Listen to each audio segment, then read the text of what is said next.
Kits de agua segura y alimentos. Para mayor información, ingresa en guayas.gov.es. Prefectura del Guayas. Las noticias como deben ser contadas, en la voz e imagen de sus protagonistas, a su alcance, minuto a minuto. Sintonícenos de lunes a viernes, desde las 5 de la mañana, en directo, para estar bien informados, con Universal 1080. ¡Taxi! Buenas, madrecita, ¿a dónde la llevo? Al bloque 4 del Fortín, por favor. Uy, hasta allá no voy, está lloviendo y eso se inunda. Usted vaya tranquilo, porque lo primerito que hizo el municipio de Guayaquil fue activar el plan choque para prevenir inundaciones. El municipio de Guayaquil, a través de EMAPAC e Interagua, avanza con las 24 obras del plan choque 3. En Sauce 6, Samanes, la vía de ingreso a Milote, Sergio Toral y otros sectores, reforzando el sistema pluvial con ductos cajones de gran capacidad que reducen el riesgo de desbordes. Así se hace Guayaquil, la ciudad que nos encanta. Alcaldía de Guayaquil. Con el crédito Mi Casa Propia del Banco del Pacífico, el sueño de tener tu primera vivienda se puede. Deja de imaginar y empieza a construir tu hogar, porque con nuestra tasa del 4.87% y el respaldo del programa Miti Miti del Gobierno Nacional, se puede. Solicita tu crédito y asegura una casa propia para los tuyos. Banco del Pacífico, tu banco. Nunca es tarde para volver a estudiar y cumplir tus metas. La Prefectura del Guayas abre las inscripciones para su programa de educación básica superior acelerada, que comprende octavo, noveno y 10º año. Hasta el 30 de enero, todas las personas que deseen completar su educación escolar pueden inscribirse en este programa 100% online, con horarios nocturnos y con clases que quedan grabadas para que avances a tu propio ritmo. Infórmate e inscríbete en guayas.gov.es. Prefectura del Guayas. Las obras hablan por nosotros. Fin de espacio publicitario y promocional. África, Oceanía, Asia, Europa, América. ¿Qué importa el idioma, el color de la piel o en lo que profesan? Los ritmos, las voces, el sentimiento es lo que nos une. Con canciones Universal.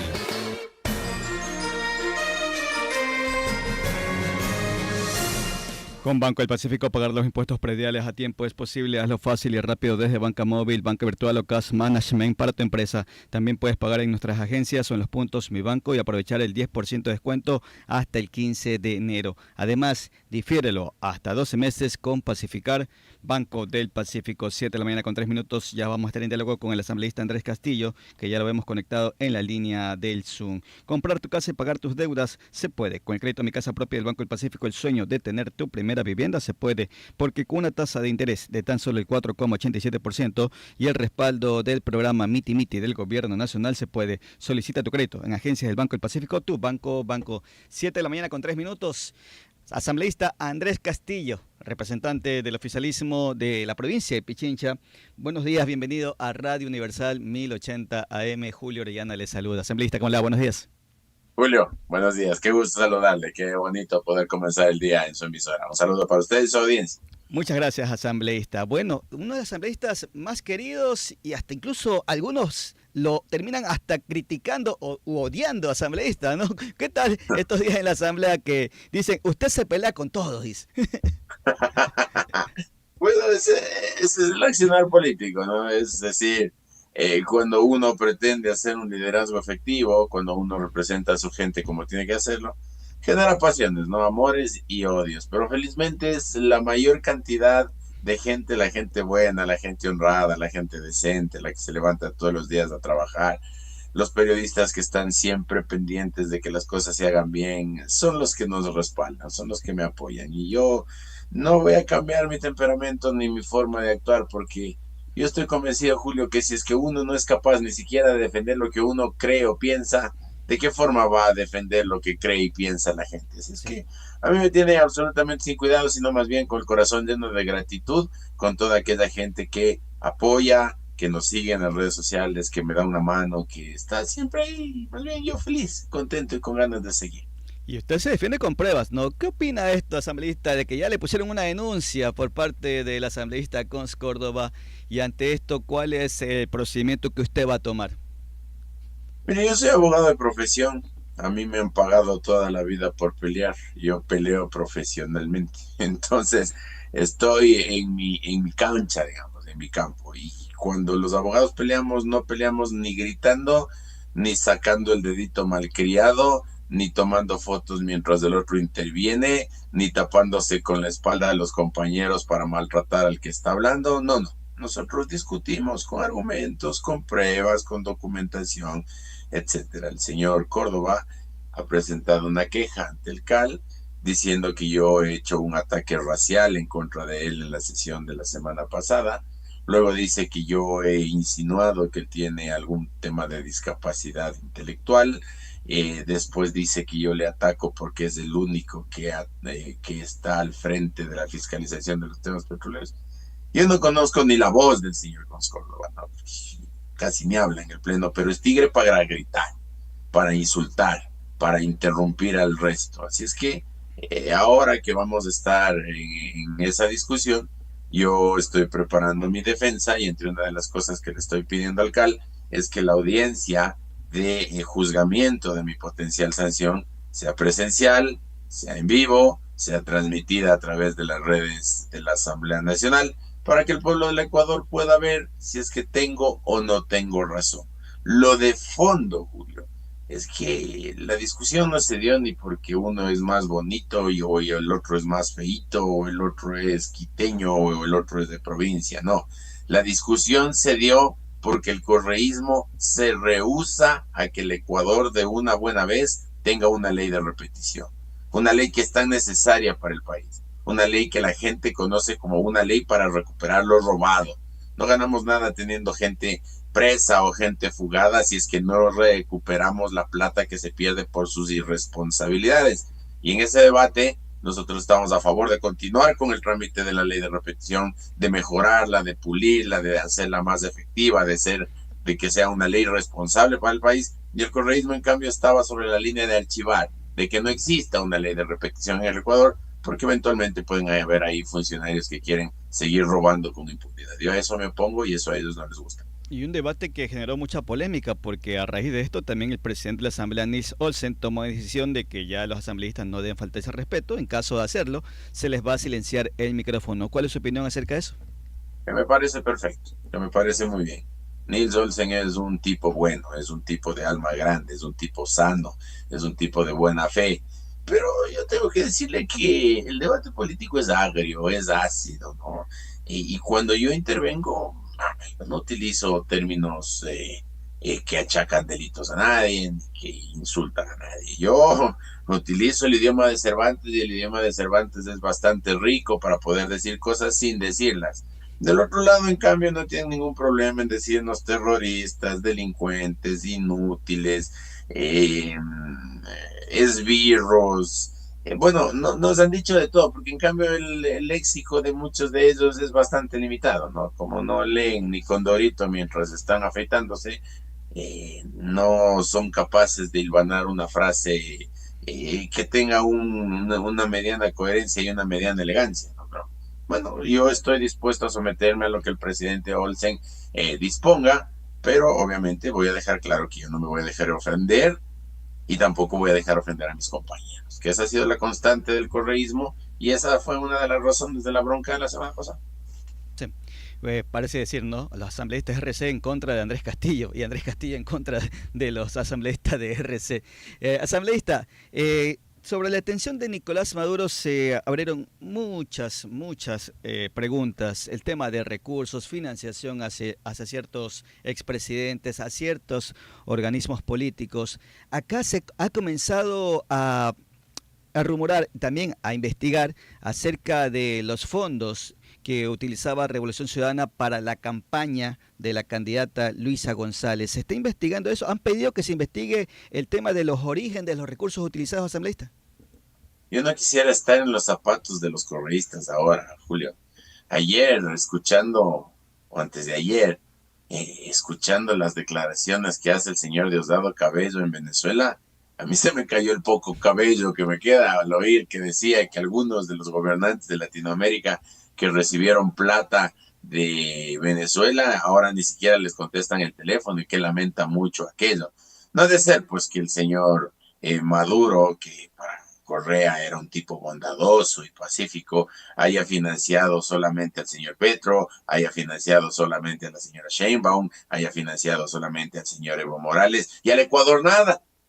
A nosotros no nos dio nada, al correísmo no le dio nada. Bueno, por eso nosotros estamos abriendo un proceso de investigación que con sentido común, con sentido de oportunidad, la Asamblea lo está haciendo a través de la Comisión de Participación Ciudadana presidida por la asambleísta Diana Jacome, y es un proceso que yo respaldo. Es decir, nosotros nos hemos acostumbrado en la Asamblea Nacional a hacer procesos en los cuales no sentenciemos antes de juzgar. Yo no quiero adelantar criterios, simplemente dejo ahí unas cuantas ideas. Y claro, si es que no hay nada, pues no hay nada, pero para nadie es oculto que en el Ecuador había un afiche en cada poste de la señora González en la última campaña electoral. Para nadie es oculto que habían mítines importantes con gran cantidad de gente, con decoración hasta por debajo de las tarimas. Entonces, lastimosamente el CNE lo único que revisa es cuánto se ha gastado. La ley dice que hay que hacer un control del gasto electoral para ver si es que no se han pasado en el gasto, pero no hay ningún mecanismo que permita cruzar la información a partir de la cual nos permita verificar de dónde vienen esos fondos. Julio, yo soy un tipo extremadamente práctico. Yo no me acomplejo por cuánto se gasta en una campaña electoral. Gasten lo que les dé la gana. Hay una ley de límite del gasto, por supuesto, que hay que cumplir, porque el problema no está en cuánto se gasta. El problema es de dónde vienen los recursos. Los recursos tienen que ser lícitos, no tienen que estar manchados de sangre, no deben ser recursos que vienen de un pueblo sometido como el que fue el pueblo venezolano durante 26 años, no pueden venir del dinero de la mafia, sino más bien de la militancia, de los empresarios honestos, de la gente que quiere respaldar el proyecto político que quiere respaldar. Pero al parecer en el correísmo hay más oscuros que claridades en torno a ese tema y por supuesto nosotros vamos a investigar. Esta situación que se ha dado en la Asamblea y creo que todos hemos visto estos cuestionamientos que se le hace a la bancada de Revolución Ciudadana porque defienden lo indefendible, ¿no? Prácticamente asambleísta e incluso quisieron omitir el tema de la detención de Nicolás Maduro, un tema que iban a tratar en la Asamblea Nacional. Pero más hay dudas que respuestas. El tema de financiamiento, que seguro ya lo tendrán en conocimiento ahí en la Asamblea y lo estarán investigando. Pero ante esta situación, asambleísta, ¿ustedes están tranquilos? ¿Ustedes van a esperar nomás que se vaya desarrollando el proceso para que se termine aclarando esta situación? Y con esto, si es que llega a comprobarse, ¿cuáles serían las consecuencias aquí, asambleísta? Bueno, el control político es eso. Político, es decir, identifica las responsabilidades de aquellos que pudieron haber tenido participación política en la inconducta. Pero claro que hay también responsabilidades administrativas, claro que hay también responsabilidades penales, claro que hay también responsabilidades en el marco de lo electoral. Está prohibido en el Ecuador recibir recursos para campañas electorales que provengan del extranjero. Está expresamente prohibido. A mí me gusta un poco hacer historia y porque es lo que nos permite ver en dónde tenemos que corregir. Usted habrá visto en mis intervenciones en el Pleno, que trato de hablar un poco de historia, de filosofía y sobre todo llevo las pastillitas esas de Recordol a la revolución. Ahora voy a lanzar una pastilla de Recordol en este medio de comunicación tan escuchado. Recordará usted cómo en el año 2003 al expresidente Lucio Gutiérrez le complicaron la vida, pues diciendo que había recibido financiamiento desde México para su campaña y que le habían llegado afiches desde México y desde otros países cuando él ganó la elección presidencial. Y fue algo, creo yo, modesto en cuanto al volumen. Y le querían suspender, le querían quitar los derechos políticos. Él se defendía diciendo que en efecto llegó esa publicidad, pero que no era para campaña, sino que era para un plan de afiliación de su partido político. Y aún así le complicaron, y aún así le procesaron, y aún así le siguieron. Bueno, ahora nosotros hemos podido verificar, y lo hice personalmente yo, cuando hubo el escándalo de aquel prontuariado de la justicia, el señor Santiago Díaz Azque, que ya nos estamos olvidando, aquel asambleísta que está siendo procesado por un delito sexual en contra de una menor de edad. Él decía que habían fondos que venían de otras partes, aparecían parientes de él y él mismo como aportantes a la campaña de la señora Luisa González con 2,000, 2,500, 3,000, 4,500, 5,000, 6,000 dólares para después tener un carguito de asesores en el municipio de Quito, por ejemplo. ¿Quién invierte ese dinero para tener un cargo en el que se va a ganar 1,000, 1,200 dólares? Cuidado, y ahí hay una red de testaferrismo en donde la plata que venía de afuera más bien se le ponía cara frente al CNE para decir ellos fueron los aportantes. Y en eso consistirá la investigación. Felizmente Diana Jacome es una mujer prolija, es una gran presidenta de la Comisión de Participación Ciudadana, hará lo que tenga que hacer, se levantarán los informes después de ir al Pleno y actuaremos como en derecho corresponde. Sí, lo que pasa es que también algunos asambleístas son de memoria corta, ¿no? Recordad que el expresidente Correa lo calificó en su momento a Nicolás Maduro de un hombre bondadoso y pacífico, ¿no? Y eso quizás mucha gente no se acuerda, pero bueno, en su momento existían esas buenas relaciones y que ahora más que todo salen a la luz tras la detención de Nicolás Maduro. ¿Cómo está la situación asambleísta del caso de Mario Godoy? Porque en su momento también la bancada revolucionaria dice que los asambleístas de ADN iban a apoyar a Godoy, estaban en contra del juicio político y ustedes después manifestaron de que si era necesario se iba a dar el juicio político a Mario Godoy. Sobre eso que está en la Comisión de Fiscalización hoy en día, ¿cómo fue tratado? Porque le dieron duro a la bancada del oficialismo diciendo que ustedes respaldaban a Godoy. Nosotros no decimos, Julio, nosotros hacemos, y eso es lo que está demostrando la bancada durante este tiempo y eso es lo que la gente ve también. El 17 de diciembre, al día siguiente del escrito aquel del abogado Felipe Rodríguez, su amigo y servidor, parte de la bancada de ADN, porque yo no hago las cosas solo, obviamente forma parte de un consenso, de una conversación, hizo un primer requerimiento de información al señor Godoy para que explique las razones de las acusaciones que estaba teniendo hasta aquel momento, la seguridad del juez Serrano, las vacaciones del juez Serrano, el pedido de la renuncia del juez Serrano, las consecuencias jurídicas de cuando alguien renuncia, qué pasaría si es que se le acepta la renuncia, qué pasaría si no se le acepta la renuncia, es decir, una serie de preguntas en el marco de lo que a él se le acusó.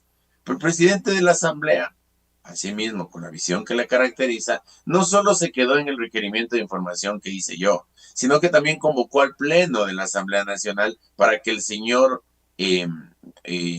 Mario Godoy comparezca ante todos los asambleístas e informe sobre los aspectos que le habían sido achacados en aquel escrito. Y no solo sobre eso, sino que informe sobre el requerimiento de información que hice yo, representante de ADN. El asambleísta Adrián Castro, representante de ADN. La asambleísta Rosa Torres, representante de ADN. El asambleísta Esteban Torres, representante de ADN. Y fuimos nosotros quienes en esa sesión del 21 de diciembre pusimos una resolución en la cual se le decía que el señor Godoy tenía que comparecer en el término de hasta 8 días a la asamblea. Por supuesto que pusimos 8 días, no por ganar tiempo. No, que nadie se confunda.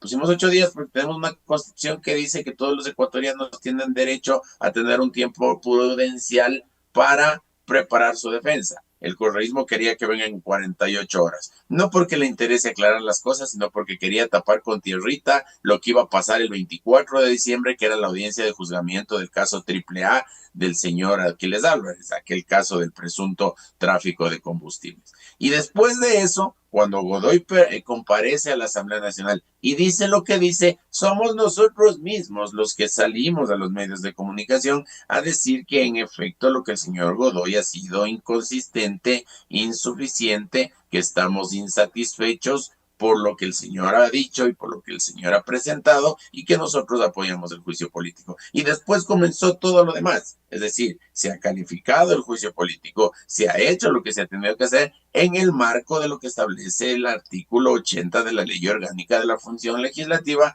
que establece tiempos y plazos para cada uno de los temas. Así es que estamos avanzando sobre eso.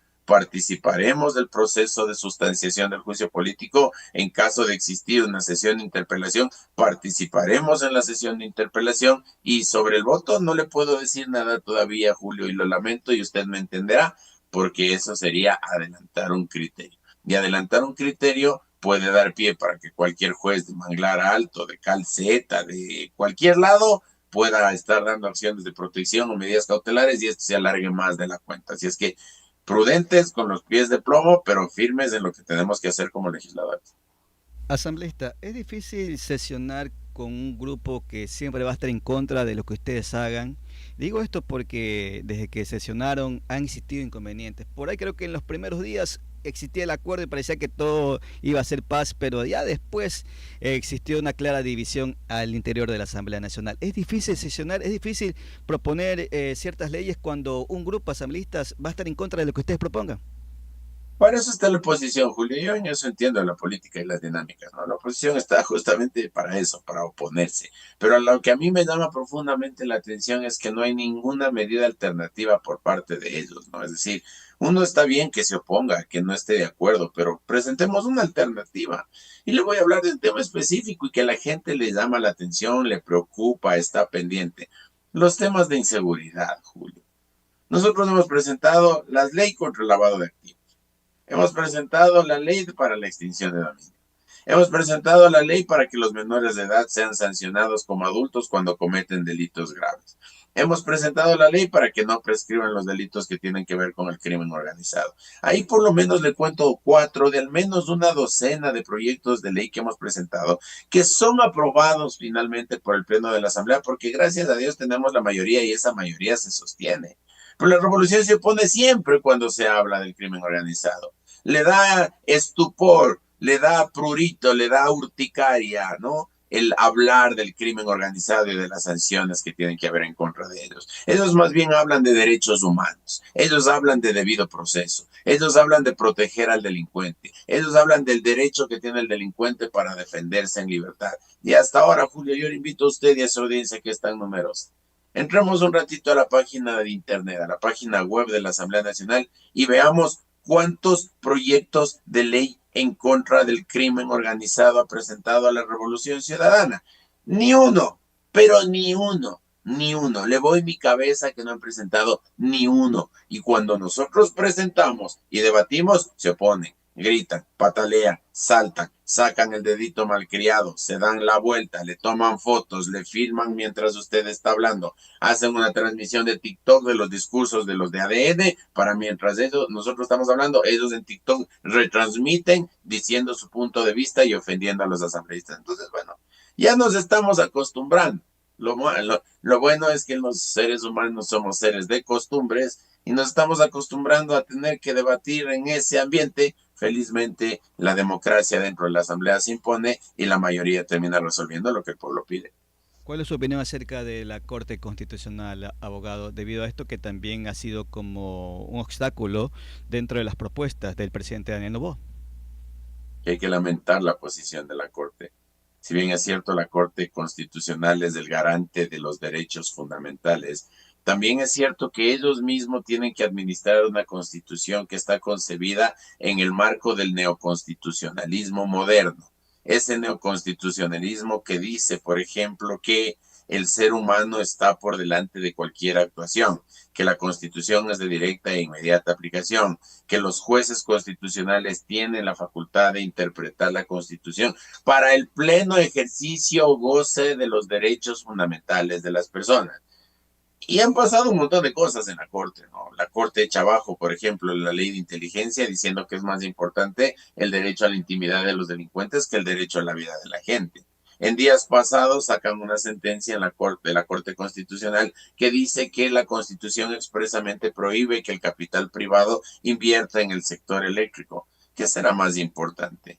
¿Hacer ese tipo de prohibiciones o garantizar que el Ecuador pueda tener luz y pueda progresar y pueda trabajar y pueda tener el servicio eléctrico permanentemente para que todos podamos vivir en paz? No, para la Corte es más importante ponerse quisquillosos y ojalá para ellos vengan los apagones y ojalá sea un golpe para el gobierno, porque ellos ya han tomado una posición política. Eso es lo que ellos quieren hacer. Entonces, Yo no tengo el mejor de los conceptos de la Corte, sin embargo, de eso soy un tipo de derecho y tengo que respetar lo que esta gente dice, respetar pero no compartir. Yo puedo respetar el derecho que ellos tienen para dictar sentencias, pero no por eso voy a estar de acuerdo en las cosas que salen diciendo, ¿no? Usted también es integrante de la Comisión Permanente de Soberanía, Integración y Seguridad Integral. ¿Qué se está haciendo dentro de esta comisión? ¿Qué se ha venido trabajando y cuáles son las futuras propuestas que se tienen en este 2026? Le voy a contar al menos 4 temas importantes que ya están siendo tramitándose para que su audiencia pueda estar informada sobre el tema. 1. Estamos trabajando sobre la reforma al artículo 158 de la Constitución de la República, que tiene relación sobre la participación de las Fuerzas Armadas en apoyo a la Policía Nacional para controlar el país internamente, sobre todo en el marco del conflicto armado interno. 1. 2. Estamos trabajando también en un proyecto de ley para regular a los agentes penitenciarios, a los guías penitenciarios. Ellos son el primer dique de contención en cuanto a la crisis carcelaria y no tienen una ley que les facilite su trabajo, que haya promoción de ellos, que mejore su calidad de vida, sus sueldos, la capacitación, etcétera. Entonces nosotros estamos preocupados por el talento humano porque eso es lo fundamental para poder enfrentar ya desde adentro de las cárceles al crimen organizado.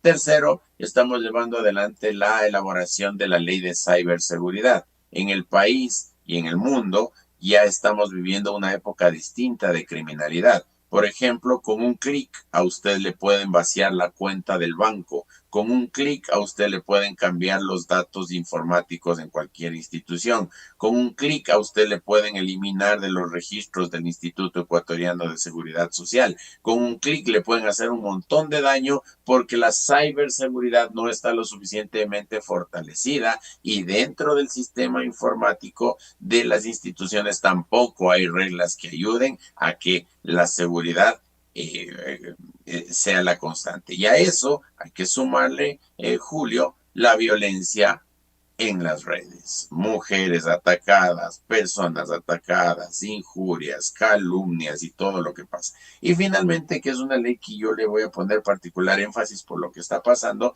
es la ley de homologación de uniformes militares. En estos días hemos visto cómo el 2 de enero unos fulanos en moto van por la calle, van matando a 2 personas y los que van matando van vestidos de policías. En Mocolí, cuando entran a matar al marino, entran con uniformes de policías, porque en el Ecuador usted encuentra uniformes militares en la tienda de la esquina, es decir, en cualquier parte usted encuentra uniformes militares. Entonces nosotros estamos poniendo reglas, prohibiciones, para que en efecto solamente los miembros de la fuerza pública tengan acceso a ese tipo de material, importación de telas que tengan que ver con camuflajes y ese tipo de cosas tendrá más controles, porque caso contrario la delincuencia usted está utilizando los uniformes de nuestras mismas Fuerzas Armadas para cometer sus fechorías. Ahí le he contado 4 cosas que durante este año vamos a trabajar.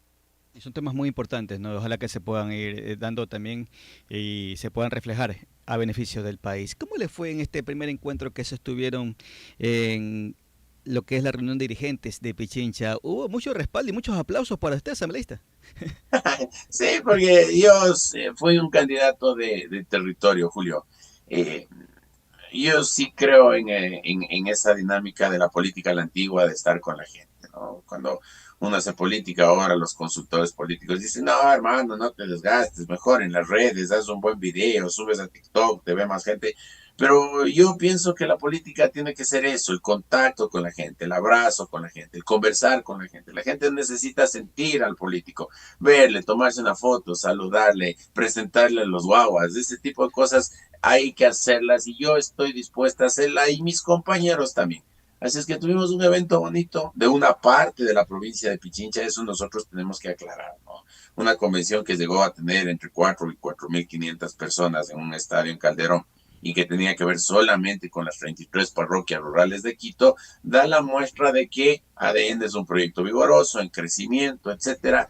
Y claro, yo voy a acompañar todos mis compañeros asambleístas. Me han invitado inclusive a otras provincias. Yo he ido con gusto al Carchi, he ido con gusto a Imbabura, a Cotopaxi, a Tungurahua, a Chimborazo.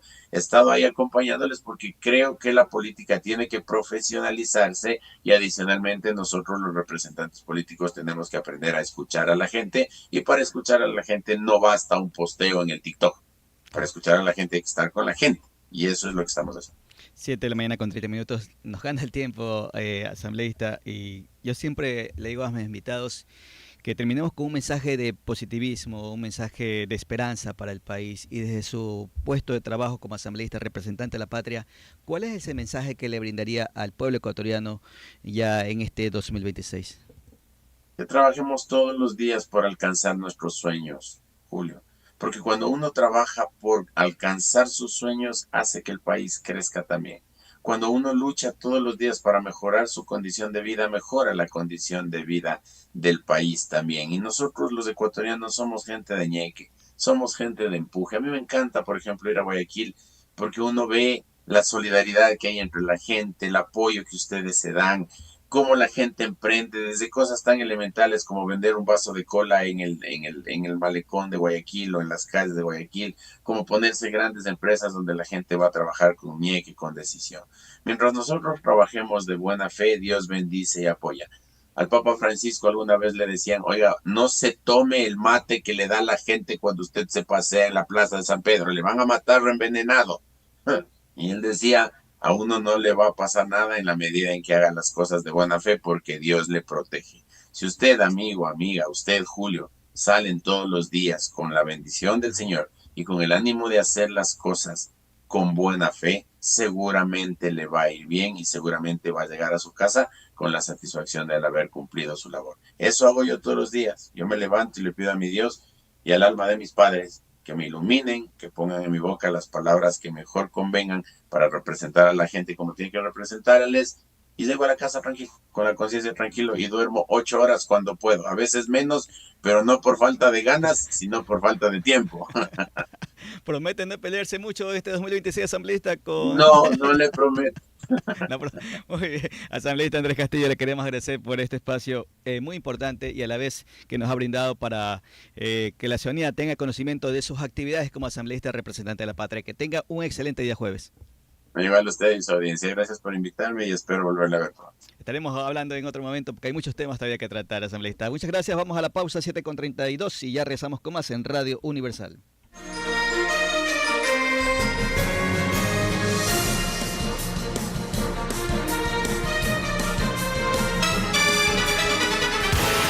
Inicio de espacio publicitario y promocional. Ante la llegada del invierno, estamos listos para prevenir y responder. Desde el Comité de Operaciones de la Prefectura Ciudadana del Guayas, coordinamos acciones para proteger a las familias. Ejecutamos limpieza de pozos, mantenimiento de albarradas y obras de drenaje para reducir el riesgo de inundaciones. Además, desplegaremos brigadas médicas, veterinarias y de fumigación en los 25 cantones, junto con la entrega de kits de agua segura y alimentos. Para mayor información, ingresa en guayas.gov.es. Prefectura del Guayas. Las noticias más relevantes y destacadas que llaman la atención ciudadana, invitados que generan opinión, reporteros, corresponsales y un staff de periodistas que cuentan la verdad de los hechos. En Universal, informando al país cuando la noticia lo amerite. ¡Taxi! Buenas, madrecita. ¿A dónde la llevo? Al bloque 4 del Fortín, por favor. Uy, hasta allá no voy. Está lloviendo y eso se inunda. Usted vaya tranquilo, porque lo primerito que hizo el municipio de Guayaquil fue activar el plan choque para prevenir inundaciones. El municipio de Guayaquil, a través de EMAPAC e Interagua, avanza con las 24 obras del Plan Choque 3. En Sauce 6, Samanes, la vía de ingreso a Milote, Sergio Toral y otros sectores, reforzando el sistema pluvial con ductos cajones de gran capacidad que reducen el riesgo de desbordes. Así se hace Guayaquil, la ciudad que nos encanta. Alcaldía de Guayaquil. Con energía y valor. Defendiendo a los ciudadanos de bien. Por los hombres y mujeres que marcan con pasión y orgullo el camino a la libertad. Radio Universal 1080 rinde un homenaje permanente a nuestras Fuerzas Armadas y Policía Nacional. Venceremos. Venceremos.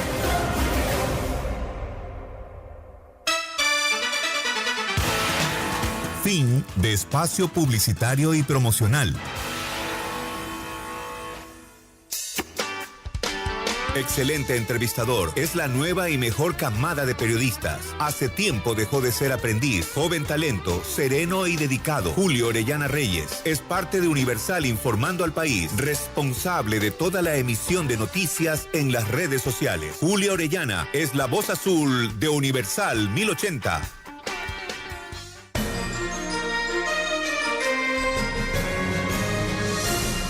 De la mañana con 35 minutos, gracias, voz amarilla. Edison Casañas Paredes, ahí está. Muy bien, vamos con más información de lo que se ha generado en estas últimas horas en el país. Se reportaron sismos en Los Ríos y Santo Domingo a la madrugada de este jueves. 2 sismos se han registrado en el país. El Instituto Geofísico de la Escuela Politécnica Nacional reportó que el primer temblor fue a la 1 de la mañana con 35 minutos en Valencia, provincia de Los Ríos, con una magnitud de 3.6, mientras que el segundo sismo se suscitó a las 3 de la mañana con 49 minutos en Santo Domingo de los Áchilas, con una intensidad de 3.1. En ambos casos, los internautas no reportaron novedades. La Secretaría de Riesgos tampoco emitió alguna alerta o reporte. Ecuador se encuentra en el cinturón o anillo de fuego del Pacífico, que concentra algunas de las zonas de subducción, que es hundimiento de placas tectónicas más importantes del mundo y es escenario de una fuerte actividad sísmica. Además de Ecuador, el cinturón, que tiene forma de una herradura, comprende a una gran cantidad de países tales como Chile, Argentina, Bolivia, Perú, Colombia, Panamá, Costa Rica, Nicaragua, El Salvador, Honduras, Guatemala, México, Estados Unidos y Canadá. Bueno, ahí está el reporte del Instituto Geofísico. 2 sismos se reportaron la madrugada de este jueves en las provincias de Los Ríos y Santo Domingo. Ahí está el detalle que nos envía el Instituto Geofísico. Son las 7 de la mañana con 37 minutos, 7 con 37. Vamos a ampliar lo que fue la captura de alias Quevedo esta madrugada en Colombia. Operativo policial contra los choneros. La policía ejecutó la madrugada de este jueves el operativo llamado Zeus 2, una intervención estratégica que resultó en la captura de 15 sujetos presuntamente vinculados a estructuras criminales de los choneros AK-47. Entre los detenidos se encuentra Giancarlos B., alias Quevedo, alguien catalogado por las autoridades como un objetivo de interés penal. La institución contó con la ayuda de la Policía de Colombia para aprenderlo en la ciudad de Nariño. Según las investigaciones preliminares, él es encargado de planificar y dirigir las operaciones de esta organización delictiva, que estaría involucrada directamente con la ola de violencia que atraviesa la provincia de Los Ríos, con delitos como terrorismo, secuestros y extorsión. De acuerdo a la información disponible en el sistema judicial, alias Quevedo estuvo sentenciado por robo agravado en el año 2022, recuperando su libertad tras cumplir 20 meses de sentencia. Solo 20 meses, increíble, ¿eh? También registró procesos penales por tenencia ilegal de armas y tráfico de drogas, ambas en 2 ocasiones. Los otros detenidos fueron arrestados en los cantones de Babahoyo, Pueblo Viejo y Quevedo, así como en Salitre, Guayaquil, Bahía de Caracas y Tulcán. De seguro la información lo estarán brindando en una rueda de prensa en el transcurso de la mañana de esta detención de alias Quevedo y otras personas más en operativo registrado esta madrugada denominado Zeus 2. Son las 7 de la mañana con 39 minutos. Sobre lo que ocurrió en las Malvinas también tenemos detalles de la Policía Nacional del Ecuador. Este hecho en el cual nos informan, todavía estamos a la espera de algo oficial por parte de la Policía Nacional, de que ya existirían personas